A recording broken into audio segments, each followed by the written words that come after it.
លឺឈ្មោះនួលអងគេថាអូនខ្មៅតែតាមការពិត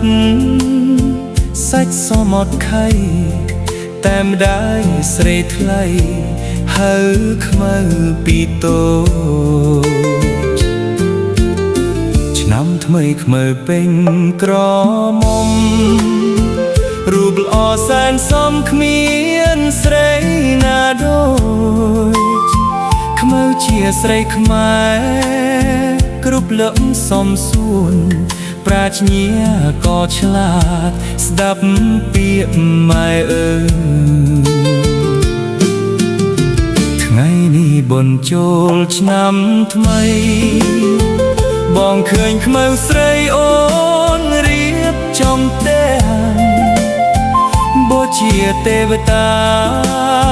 ដាក់ការថ្វាយព្រះដាំស្លរស់រងជូនម្ដាយទៅវត្តបងឃើញខ្មៅពូនភ្នំខ្សាច់រួចអូនដងស្រង់ទឹកស្រង់ព្រះជូនជាឃើញបងញញឹមសែនស្រអូនខ្មៅតែឈ្មោះសាច់សដូចសំឡី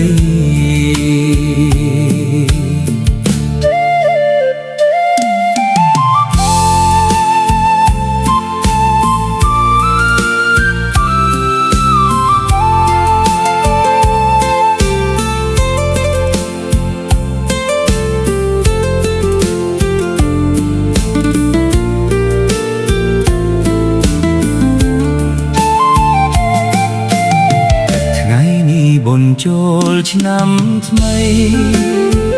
បងឃើញខ្មៅស្រីអូនរៀបចំផ្ទះបូជាទេវតាដាក់ការថ្វាយព្រះដាំស្លរស់រងជូនដាយទៅវត្តបងឃើញខ្មៅពូនភ្នំខ្សាច់រួចអូនដងស្រង់ទឹកស្រង់ព្រះជូនជាឃើញបងញញឹមសែនស្រអូនខ្មៅតែឈ្មោះសាច់សដូចសំឡេង